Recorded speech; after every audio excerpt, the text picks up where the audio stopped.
A couple is lying down on the bed, minutes after being intimate, discussing their little habits that annoy each other. Their names are Colin and Kate. For Kate, the humming sound that Colin makes when something bothers him is annoying. And for Colin, Kate's need for close contact all the time is tiresome, especially when they are at work. Colin is closed off, moody and introspective, while Kate is more open-minded and spontaneous. They have a good relationship, romantic and professional. But when Kate accepts a job offer to work in another city, little cracks start to appear. Colin works as a fashion photographer and Kate helps him out doing the makeup and hair of the models, though she's a designer. She wants her own job, though, and the opportunity to build a stable career is too good to pass, even if she will be away from Colin during weekdays. She finds a person to replace her, a former colleague of hers named Alex, but Colin believes that he will be able to only get jobs when Kate is around. Kate thinks it's ridiculous that he's going to depend on her like that, and they argue. Colin tries to soften her by saying that he only enjoys being around her all the time. That's why he didn't want her to go. Kate didn't know he felt like that because Colin never talks about his feelings and he isn't a physical touch person. For her, it would have been quite easy for him to be away from her. Colin disagrees with her. He's going to miss having her around all the time and he feels like it's a big change for them as a couple. Moving on, Kate goes out with her friend Erin, and she asks Kate if she and Colin will be getting married anytime soon. Kate explains that though they already discussed it and even looked at rings, they are going to wait because Kate wants to finish school and focus on her career. They meet another acquaintance of Kate, a guy named Joey, and he straight up asks why she's not married yet since she and Colin have been together for so long. Kate is visibly uncomfortable that they are scrutinizing her personal life out in the open like that. At the same time, it puts doubts and insecurities in her head about her relationship with Colin and if it's going somewhere. 1 month after this strange encounter, Kate and Colin go on a trip before she establishes herself in San Francisco. They go sightseeing and have some time together before she moves into her new house. She's going to share the apartment with a guy named Charles. Charles is a good-looking man who recently got his finance degree. Colin never finished college, and for Kate, education is important, so the fact that Kate is going to be living with a handsome and studious guy bothers Colin a lot. He tells Kate that Charles isn't like she described him, because though he looks nerdy, he also looks like a model. He's jealous and insecure because Charles makes more money than him and is very athletic and good-looking. Kate laughs and thinks he's being ridiculous. She suggests that they hang out with Charles so that Colin can get to know him better and reassures him that she doesn't feel anything for Charles. They hang out together and Colin realizes that Charles is a stand-up guy, and he isn't romantically interested in Kate at all. He only cares about the rent she'll be paying. Later that day, while they are in bed, Kate asks if she's crazy for moving out like that and Colin comforts her by saying she's a great designer, and he's proud of her courage. He leaves the next day and Kate watches him going, wondering if she made the right decision. Another month goes by and Kate visits Colin. She wants him to go visit her for a change, since she's always the one to go see him in another city. Colin refuses to go because he has a job and the trip is too long and tiring for him. Kate gets upset at him because he doesn't seem willing to compromise, but that's how they had agreed before she moved out. She goes to bed still upset, and she rejects Colin's advances to be intimate by saying she has to wake up early the next day. Colin complains that they won't see each other for weeks and Kate begrudgingly relents. Next day, when she's leaving, Colin doesn't even wake up to say goodbye, and when she's at home, she doesn't message him to let him know she's already at home. And well, Colin and Kate start drifting more and more apart. Colin gets closer to Alex, who replaced Kate as his assistant, and even goes out to drink with her. Kate tries to call him but he doesn't answer her call. A month later, Kate visits Colin again, this time while he's working. She observes that he and Alex, who recently broke up with her boyfriend, seem pretty close. Colin is a tough person to work with, but Alex knows how to handle him in a way that reminds Kate of herself. It bothers her to see them so friendly with each other, especially because they have been spending time out of work together. When they arrive home, their conversation is stilted. Kate tries to hold back from asking Colin about Alex, but she's jealous. She calls Alex Colin's drinking buddy, and they start a discussion about jealousy. Kate tells Colin that it's hard to watch him and Alex so chummy and going out to drink after work while she feels lonely back in San Francisco. Colin suggests that she should ask Charles to go out with her, which surprises Kate because only a month ago, he was jealous of Charles and now he isn't anymore. Kate tells him she will go out with Charles, then, if that's okay with Colin, they stay at home to watch a movie. Kate asks if she can lay on top of Colin, and though he rolls his eyes in annoyance, he lets her. When she sleeps, Colin pushes her aside and goes out to smoke alone. Days go by and Kate starts doing what she told Colin she would, hanging out with Charles. Turns out he is great company for her and actually gets her since he also works and studies differently from Colin. She also isn't going to Colin's place so much anymore, only a weekend every 2 weeks. One day, she tries to call Colin 4 times only to go straight to voicemail. She gets upset and when he calls her back, she can barely talk to him because he's in a rush with Alex. He tells her he will call her back and tells her he loves her, but she doesn't say it back. Colin goes home with Alex and tells Kate that they will go out drinking. Kate gets mad that he didn't call her like he said he would and chooses to go out with Alex instead. So to get revenge, she asks Charles to go out with her. They go out dancing and drinking, and Kate has a great time until she sees a picture of Colin and Alex on Instagram looking pretty chummy. Kate tries not to cry when seeing it, but it hurts. To drown her sorrows and sadness, she dances the night away with Charles. When they go back home, drunk, they end up making out and getting intimate. Colin tries to call Kate the following morning, but is sleeping right next to Colin, so she turns her cell phone off. Colin starts getting worried and tries again, until Kate gets up to answer. He asks how her night was and she answers it was good in a very dry tone.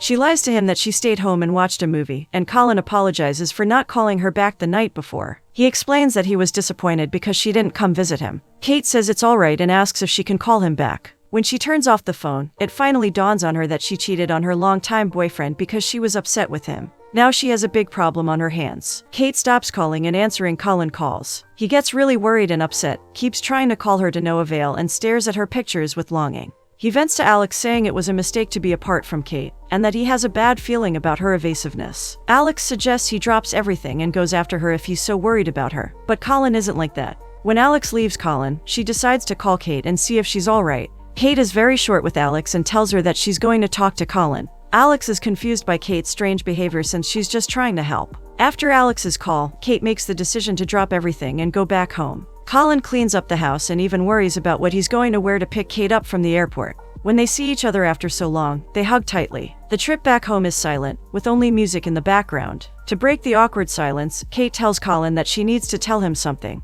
Another month goes by and their relationship is nothing like it used to be. Kate's confession of cheating on Colin served as a wall between them. Colin is obviously upset and distrustful of Kate, especially because she was so worried that he was going to cheat and he never did anything remotely close to cheating like her. They don't talk anymore and practically sleep separated on the bed. One day, Kate invites Colin to go hiking and he accepts it, though he's not excited at all. He keeps sighing and humming, which means that there's something bothering him, but he doesn't want to talk about it. He can't barely look at Kate. They get to a lookout with the view of Lyon Hollywood Hills. The day is smoggy, so the view is not very pretty. Kate wants to continue the hike, but Colin doesn't. He's quiet and solemn, and Kate has enough of it and calls him out, asking if he'll continue to punish her with his silence and avoidance. Colin chuckles and condescendingly asks if that's what he's doing to her. They start arguing about their situation, with Kate thinking that he should get over the betrayal and Colin saying that he doesn't know if he will ever be able to forget what she did. Kate suggests that if Colin is never going to forgive her, then maybe they should break up. Colin gets even more upset that she's willing to break up that easily. Kate opens her dam and tells him that he didn't support her going back to school, that she had to do everything alone, and that she felt as if he didn't care about the relationship as much as she did. Colin tells her that he won't be able to forgive her so quickly and that they should take a break. Kate doesn't want that. She wants to go back to the way things were. They were perfect for each other and had a love and respect. Colin is not ready for that, though. He's hurt and justified to be away from her because she betrayed his trust. He leaves Kate standing at the lookout, neither knowing if there's any way back from the way they are. Kate goes back home to her parents to have some family time and try to heal. She doesn't hear anything from Colin, which makes her sad and anxious that their relationship is really over. She goes out with her brother Patrick to try and take her mind off of Colin, and they talk a bit about her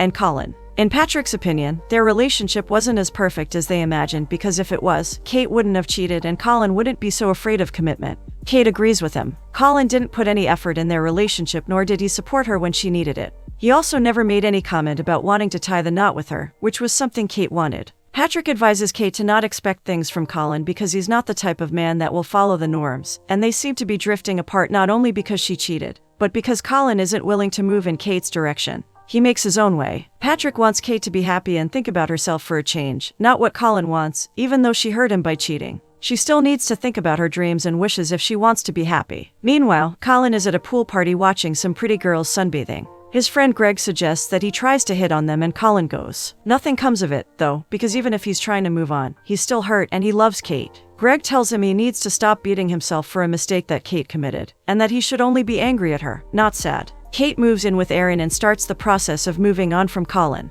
She hasn't heard from him anymore, so it seems like their relationship is over. While she's unpacking her things, she sees pictures of them looking so happy together, and starts crying, reminiscing about their good times. She puts the pictures away after some time and takes a deep breath to stop the tears from flowing. Colin is also trying to move on. He goes out with his friends to drink and meets a girl who has a strong resemblance to Kate. They talk for a bit and he takes her home with him. Next day, he wakes up with a massive hangover and is not happy at all. A one-night stand did nothing to take Kate out of his mind. Another month passes and they are officially over. Colin also goes back to his hometown and meets with a bunch of his friends. He goes out on a date with a pretty brunette girl and they sleep together. Again, Colin doesn't seem happy about the one-night stand. Right after he leaves the girl's house, he goes out to talk to one of his friends, Dave. He confesses to him that the more he sleeps with other girls, the worse he feels. He misses Kate a lot, so much so that he cries a bit. Dave tells him that when he and his wife broke up once, it was because Dave was traveling too much and he disappeared, which made his wife worried. He continues saying that he put himself in her shoes and imagined what it would feel like if she did the same to him. It made him realize he had contributed to the space between them. He then suggests that Colin stops sleeping around and finally talks to Kate. As for Kate, she's more introspective and focusing on her schooling and job. Her friends keep trying to set her up, but she doesn't feel like it. She only goes on a single date with Joey, the same guy that kept pestering her about Colin proposing months back. She has a nice time with him, but nothing more than talking happens. After the date, she goes to a photography exhibition and meets Alex there. Alex says she's really sorry about her and Colin, that he was not himself when she was away. Kate sarcastically replies that he seemed fine since he was going out every night. Alex denies it and says that most of the days he spent alone in their apartment, smoking while wearing a robe. Kate is confused by that information, since she was so sure he was going out with Alex every day after work. Still, this information doesn't change much in how they are at the moment. Next day, Colin gets some courage and calls Kate. She doesn't pick up, so he leaves a voicemail. He stares at his phone for hours waiting for her to call back, and when she does, he asks her to meet him. They are a bit awkward after so long without seeing each other. Colin finally tells Kate that he's been a mess ever since they went on a break. They talk about their lives for a bit, until Colin admits he was proud and wanted to pretend nothing had happened between them instead of facing the problem. Kate tells him that she felt as if he weren't there for her when she decided to continue her education, and that though she was wrong for cheating on him, their relationship wasn't great before they reached that point. Colin tells her that he still has feelings for her and he wants things to work out between them, but that a part of him still thinks that she's making excuses for her behavior instead of apologizing, that she doesn't seem to have any regrets. Kate replies that she knows what she did was wrong, but that if they want to be together again, he has to forgive her. She also says that when she told him about going back to school, she thought he would propose to her or they would at least talk about marriage. Colin isn't ready to forgive her, and doubts her integrity. Kate wants to try again, but if Colin is not ready, she's going to wait because she loves him and she's willing to commit. Colin doesn't give her an answer. A month goes by and Colin has a new assistant. He doesn't like her at all and keeps humming his displeasure around her. Kate, on the other hand, meets with Charles again to talk about bonds. She finds out that he's been seeing someone for months and is very happy for him. He's a nice guy. While she's coming back home from her meeting with him, her mother calls her crying because her brother Patrick was in an accident and passed away. Kate is devastated by the loss. After the funeral, she is surprised by Colin, who goes there to comfort her. They hug while she cries, and then they kiss. They go on a walk so that Kate can calm herself down, and Colin tells her that when he heard what happened, he hopped into a plane right away because he didn't want her to go through the loss alone. He adds that they are always thinking about what went wrong in their relationship and forget to think about what went right. He says that he couldn't bear the thought of not being there with her in a time of sadness like that. Kate doesn't say anything to him. She just sighs deeply and hugs him. Through the death of a loved one, they can start their lives again.